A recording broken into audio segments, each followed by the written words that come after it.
Good evening, everyone. Just kind of an update video. Why I've been absent for a while. It's 9:53 p.m. It's about my bedtime. I'm about to go to bed.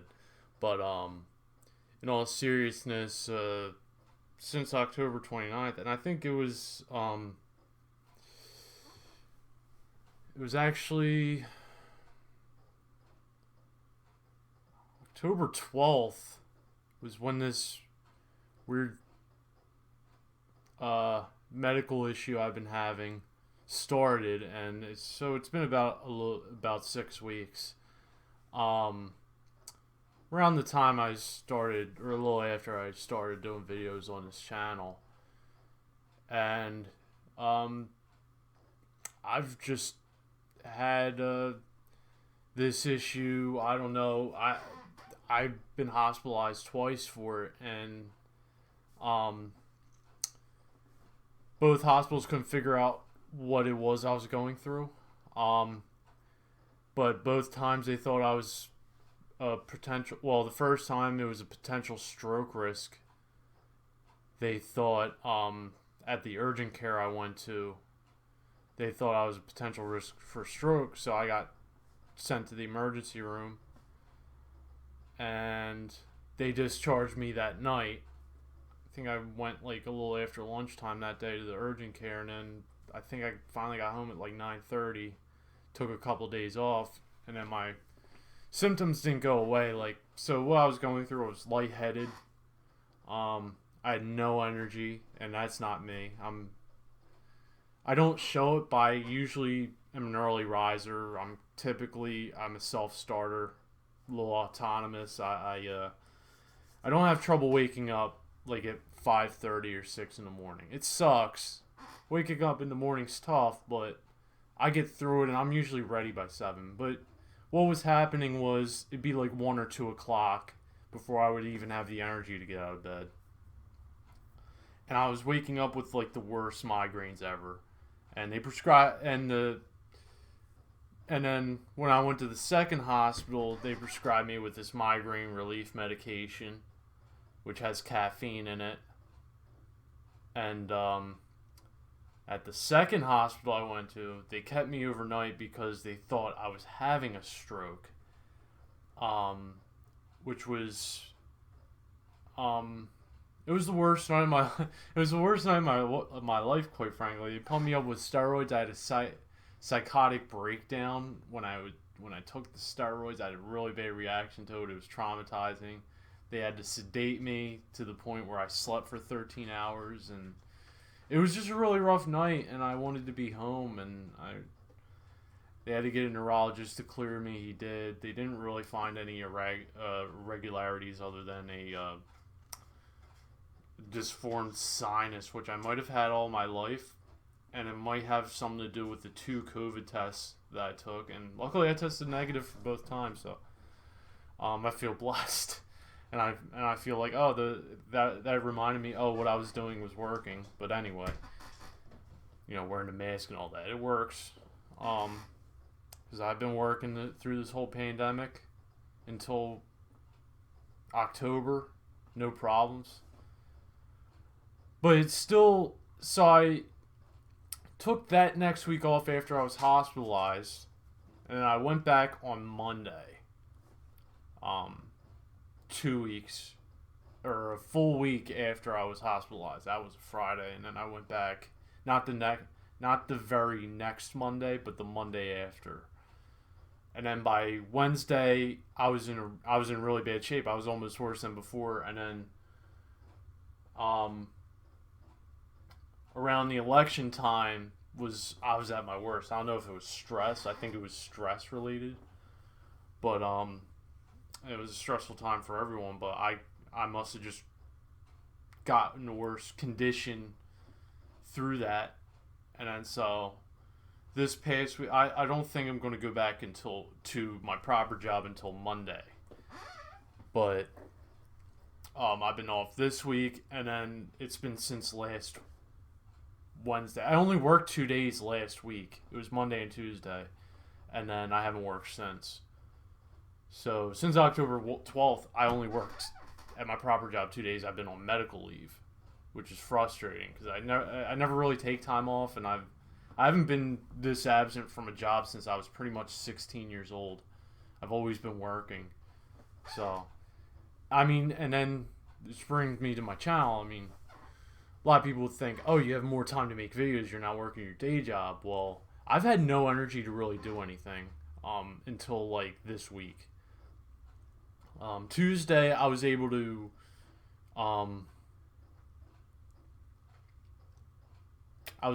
deliver flyers and stuff like that.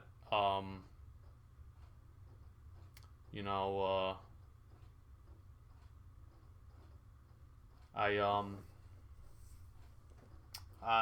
for my civic association, and then I took a walk today to Rite Aid, which is a 2-mile walk. I really wanted to test myself to see if I could do it, and I was fine. It was just really cold, so.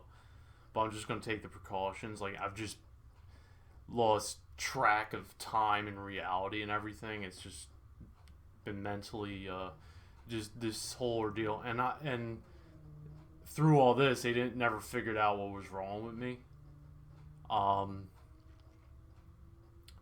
So I have to wait to go to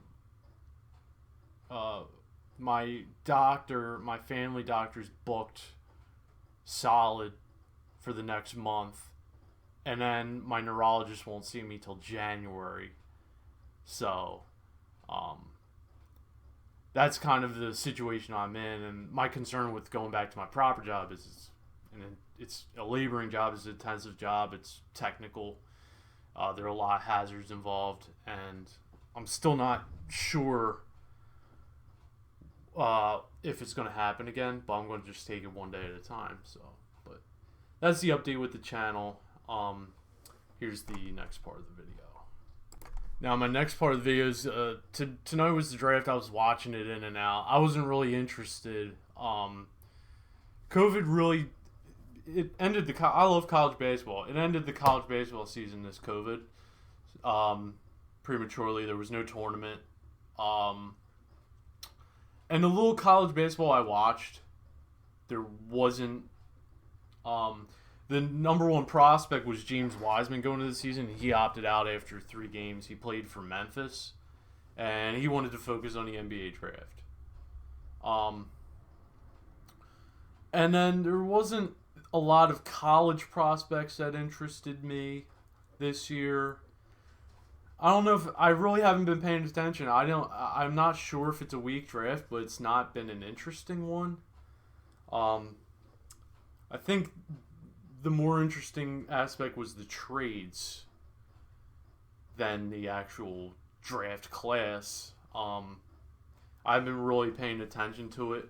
Baseball in general, I really haven't been paying close attention to this year, unlike previous years.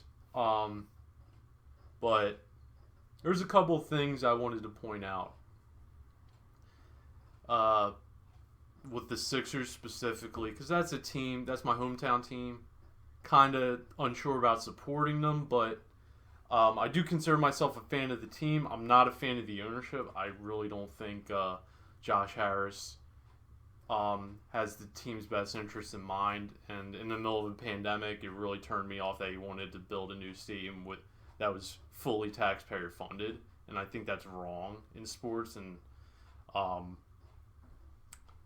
I just really, I really just think that's selfish, and that's one of the few things I applaud the Philadelphia city government for denying them that, and they just laughed him out of the building.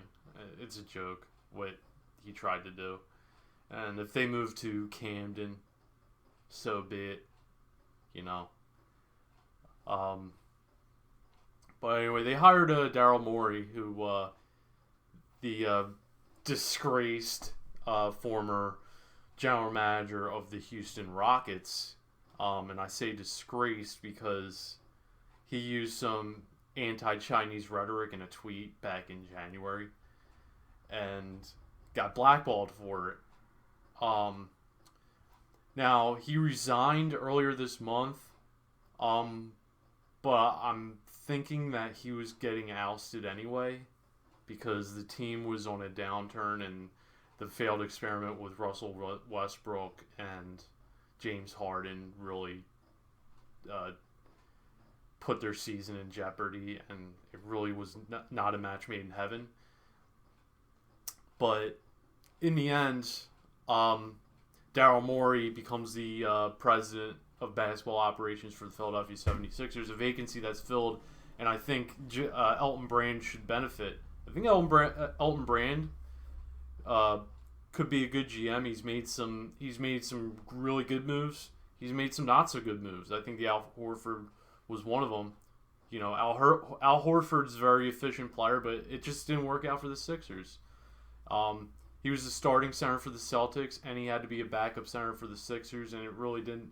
It just didn't work out. It didn't mesh well. In the end. But Daryl Morey today made some cap room, traded Al Horford for Danny Green, which is an expiring contract after this season, and threw in a couple draft picks in the long term. 2025 first round pick being one of them. Now, hopefully the Sixers are still contenders at that point, because if they're not, that pick is it's not clear at this moment how the protection works for that pick, but the sources are saying it's lightly protected, which means it's probably like a top 3. So if the Sixers are bad or in the lottery and they end up with like the 4th overall pick, it goes to the Rockets. That's how that, it goes to the Thunder. That's how that would work. So what that does is it clears up cap room. So Oklahoma City takes the cap hit, all the cap hit for the Al Horford contract. So that leaves the Sixers a lot of room to make a move, whether it be in free agency or the rumors of a James Harden trade. Now, I haven't looked at the free agent class, but James Harden is like the prized possession right now in the trade market.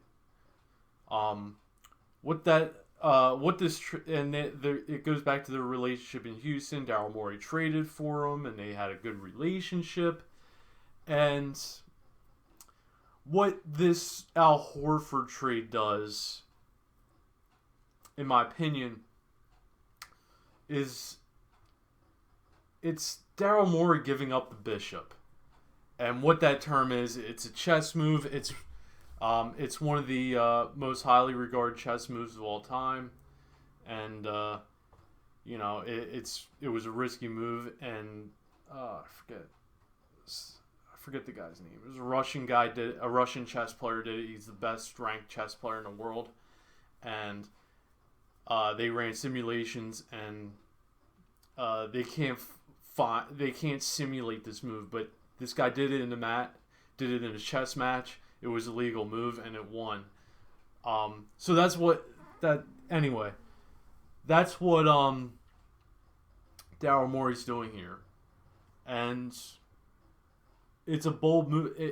It gives you the cap room, but now you have the flexibility to make this move. It's setting it up. I made the initial prediction on my Twitter. Follow me on Twitter at 158.3. I'm gonna put it on the screen at the very end. But I said maybe Friday, Monday, Tuesday at the latest. I don't think it's gonna be that quick. I think the Rockets are gonna ride it out a little bit, but I think the Sixers might be the ideal landing spot for James Harden. They can, because this way they could keep Ben at point guard if they want, but James Harden played point guard and worked for the Rockets initially when Mike D'Antoni was their coach. So we'll see where that takes him. I think it might be a good fit. James Harden's like my number one hated player in the NBA too. So, and here's the reason why I hate him is he would get a lot of soft fouls. He would draw a lot of fouls, and a lot of it was through simulation. Like he would draw a lot of fouls. Like defenders would barely touch him, and he'd get calls. But once he got the calls, he was one of the best free throw shooters in the NBA. And I think that's important for the Sixers because they have that. I think that was their Achilles heel. Ben's not a great free throw shooter. He's actually a pretty poor free throw shooter. James Harden's a great free throw shooter. He's a great 3-point shooter. And I think that mixed with Tyrese Maxey, who they just drafted tonight, we'll see if he stays. But I think if he stays, that'd be a good pick. That's a good pickup for the Sixers because he can shoot the ball. He's not the best 3-point shooter, but he's a great free throw shooter. He shot like 83%, I believe, at Kentucky from the charity stripe. So, I think that's a good decision. That's where they got to go is free throw shooting because I think that was their weak point. When you get into these playoff series, when you get deep into these playoff games, you got to have guys that can shoot the free throws. And, and timely ones, too. I mean, people got on Iguodala when he was on the Sixers because he missed free throws. But here's the thing. He made them when they counted. Against the Bulls to win that series, he made them. He made 2 of them, and it won them the game. It won them the series. So, I mean... And Tyrese Maxey is a timely shooter too because against top 10 opponents, he shot 42% from 3. So he turns it on with the right opponents. He turns it on when the games are tight and when the pressure's on. The lights are shining bright. It's prime time. That's when he comes out to play. And you need players like that. And they don't need any more of these players that do well in garbage time. So. It's good moves for the Sixers, and let's see if they could land James Harden. I think they can. I think the Nets aren't willing to part with any of their pieces. The Rockets wanted Kyrie. The Celtics were another potential landing spot, but it seems like they won't talk unless Jason Tatum's involved, and I don't think the Celtics want to trade him. But the Sixers, we'll see if they're open to trading Ben. But if not, let's see if they can land Harden without. I think they will because I think they're going to get desperate and want to trade James Harden. So we'll see, and we'll see where Russell Westbrook lands. That's actually a guy I don't want on the Sixers if I'm a fan. He's another. I think he's too selfish of a player. He seems to thrive when he's on his own, but the team doesn't thrive. That's why I think a lot of his stats are kind of empty, and I'd be hard pressed to remember anything he did in the playoffs, to be honest with you.